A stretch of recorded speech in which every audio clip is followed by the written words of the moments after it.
Hey guys, welcome to my first podcast. And I know this is a little weird because one, the video quality, booty hole, because it is 8 o'clock at night, I am in my car and I'm filming on my iPhone.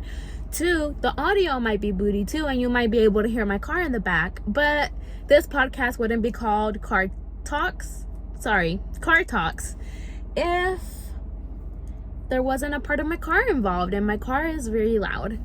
Well, anyways, today I was thinking about getting really deep just because I wanted y'all to get to know me and y'all to understand my mindset and understand like how I speak and how I talk and why I speak the way I do. So pretty much, I've been in kind of a rut recently, and I'm not gonna try to make this super long because I know y'all don't want to listen to like an hour plus podcast of me just talking. So this is probably going to be 15 to 30 minutes, or at least until my mom texts me, why aren't you home yet? Because I have very strict parents, and that's gonna come later on whenever I talk about my childhood.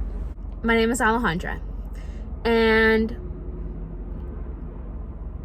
wow, okay, I literally don't know anything about myself. No, but seriously, like, I grew up with a sister, two brothers. One of my brothers didn't come till later on in my life, but he is 5 now, and I am 19 years old, or at least I will be 19 years old in a couple of weeks. One thing I struggle a lot with is depression and anxiety, and I know that is a very touchy subject for a lot of people, so if y'all get offended or if y'all don't like what I say, this podcast might not be for you, because I am going to talk a lot about anxiety and depression. To start it off is I've had a really rough day. I have. I am someone who works on my mentality a lot, and I try my best to work on my mentality like the most I can, because that is the one thing that is keeping me alive right now. Because I'm not gonna lie, a lot of people have left me in my life, and I wouldn't say I have abandonment issues, but I have abandonment issues. Not to self-diagnose or anything, but even though I am self-diagnosing with depression, but I've tried to myself quite a couple times, so I would say it's a safe self-diagnosis. So anyway, sorry about that. I said that very nonchalantly. And also, I do mess up my words a lot. I do. And you know what? Everybody does. So who cares? I am waiting for my car to heat up right now because I get very cold because I am anemic. And I am so sorry. I am all over the place. But yeah, depression and anxiety. I've dealt with it my whole life, and this is because my upbringing wasn't the best. I did not come from a wealthy household. I did not come from a safe household, and I did not come from a stable household, if I'm being honest with y'all. I grew up very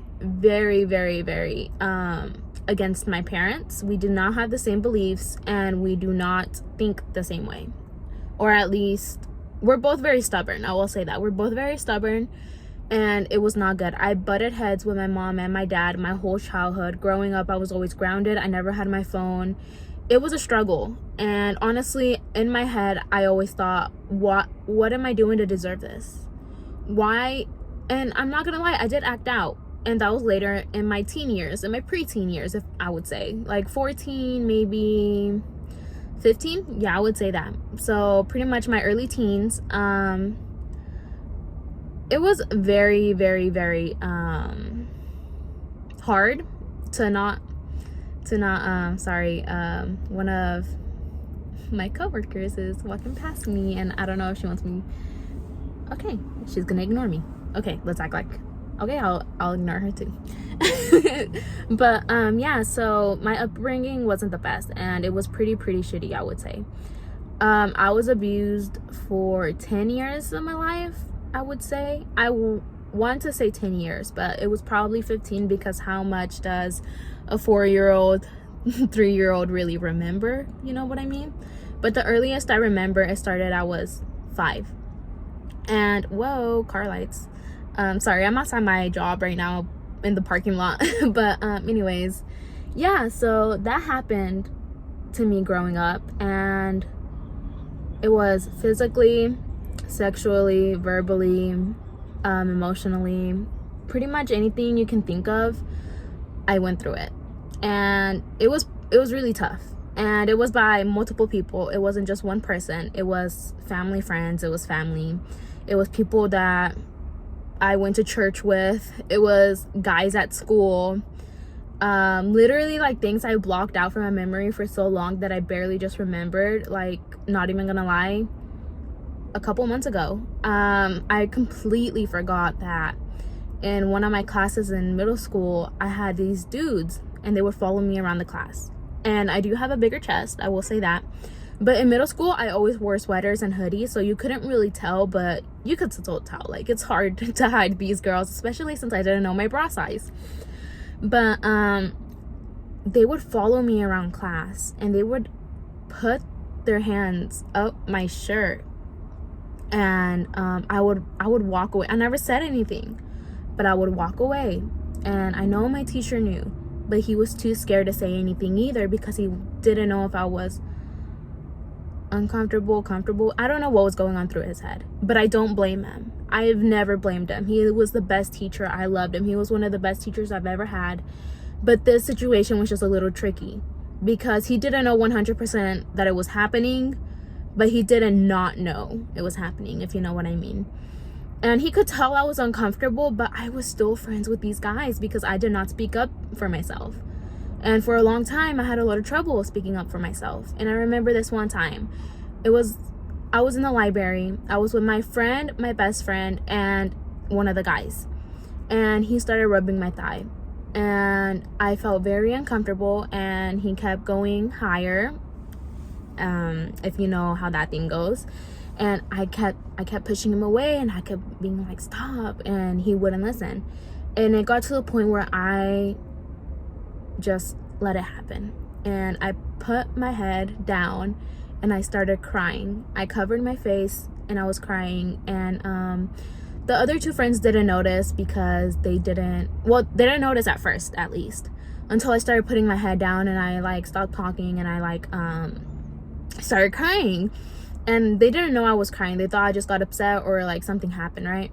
Then my best friend, he sees what's going on, and he realizes what's going on, and he starts yelling at the dude, and he's like, what the fuck is wrong with you? Like, what are you doing? Like, that's not right. And like, he wasn't causing a big scene because a lot of people didn't notice, but he did say something. He did. And it was really emotional for me. I started crying even more because nobody has ever done that for me. I think I was it was in middle school, so I was probably 13, 14 at the time. Nobody in 13 and 14 years has ever spoke up for me. So that was a very, very emotional, oh no, we're gonna start crying. We're not gonna cry. Okay, suck it up, buttercup. So it was a very emotional thing for me, because for so long nobody spoke up for me, not even myself. So yeah, that was like really touching, and I was like, yeah, this dude's my best friend. Like, that moment I was like, he's my best friend, and I'm gonna keep him around for a long time. and I'm still best friends with him. We've been friends for super long, years on years. And yeah, so that is something that I struggled with a lot. And back to the depression and anxiety, that's where that rooted from. At least that's what I would say. And it also made me act up a lot during my childhood.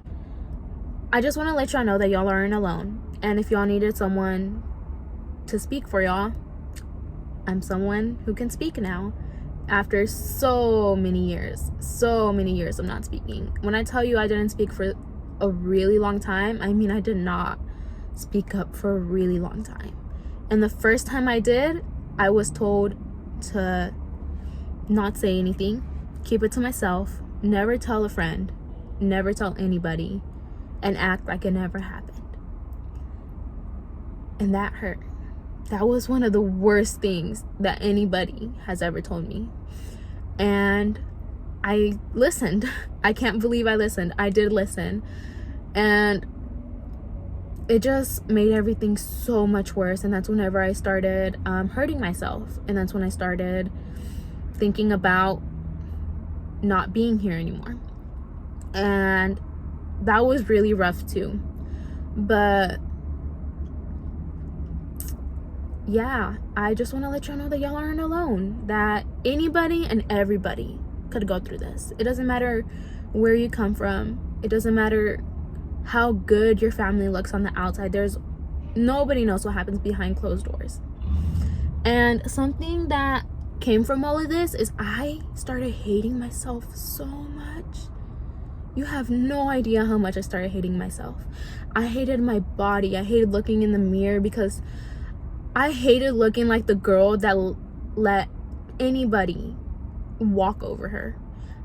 And I just hated everything. I wanted to change everything about myself. I wanted to change literally every single part of myself. I wanted to cut my hair off. I started wearing a whole bunch of makeup to change the way I looked. I starved myself for years because I didn't want to look in the mirror and see the body that was violated so many times by so many people. And I am now learning to love myself. I am now learning that my past doesn't define me. My trauma doesn't define me. Everything I went through does not define me. And I am learning that it is okay to be sad sometimes. I forced myself to be okay for so long, and I lied to everybody about everything that was happening in my life, and I always acted like nothing was wrong. None of my friends knew what was going on. None of my friends knew I was starving myself. None of my friends knew that I was hurting myself. Nobody knew. Nobody knew that I was going through abuse. No one. Not my own sister. And if she listens to this podcast, she's gonna be like, what the fuck? Why didn't you say anything to me? But not even my sister. And that's crazy to me. My best friend knew. The guy I told y'all about, I tell him everything. I tell him absolutely everything. I love him with my whole heart. He knew, and he helped me through so much of it. He kept me alive some nights. I called him crying, bawling my eyes out. I have insomnia due to the abuse. I can't sleep at night because for so long I was so unsafe and I was so scared. I would stay up in my bathroom. I would lock myself in the bathroom all night from 12 a.m. to like 6 a.m. And I would lock myself in there. And I would just cry and I would hurt myself and I would just stay on that floor for so long. And I would call my friend and I would tell him, I'd be like, I don't know how I'm still here. I don't know why I'm still here. I don't know what I'm doing. Literally, I don't know what's wrong with me. I don't have any motivation to do anything anymore. I'm not happy. I just don't want to be here. And for the longest time, it felt like that. And I felt trapped. And I felt like nothing was ever going to be okay again. But eventually, it was okay. And now, my next podcast is going to be talking about self-love. And my next podcast is going to be talking about how I got over my trauma. But right now, I'm trauma dumping because I want y'all to know everything so y'all can understand me and y'all can just understand where I'm coming from and that I'm not just a girl who grew a following on TikTok and just wants to talk, I guess. Yeah. I want y'all to know that I am not just a girl who blew up on TikTok, who is just a talker. This isn't a normal podcast. This is a podcast for people that have struggled and have been through some fucking shit. Because I've been through some fucking shit. Let me tell y'all, oh my God. And you know what? It's okay. I'm learning that just because all of that happened to me, it doesn't mean that the rest of my life is going to be horrible. And I grew such a strong mindset from everything that happened and everything that I had to do to hold myself and keep myself here on this earth. That took a lot of guts to stay in a house where I had to see the person who hurt me for so long. That took some guts to suck it up and forgive that person. Forgive them without an apology too. He never apologized. He never said he felt bad. He never showed me any intention where he was sorry for what he did. But I sucked it up and I forgave him without an apology. And now I am fighting so hard to be a person I know I can be, because I know that, I just know that I am meant for so much bigger. This isn't the life that I was meant to have, and I know that I am going to be okay, and I'm going to be successful, and I'm going to live the life of my dreams, the life that I knew I could have, and I will have. And I will talk about manifestations in some other podcasts. But yeah, that's just a little bit of my life, a whole lot of my life, if I'm being honest with y'all. There's a few other things that I haven't talked about, which probably will come up in some other podcasts. But yeah, I'm trying to keep this short. I'm trying to keep this simple. And yeah, thank you for tuning in. This was my first podcast, and it was very, very deep and very, very emotional. But y'all will get to learn more about my past and more about me if y'all stay tuned in. Thank you for listening. I am Alejandra, and this is Car Talks.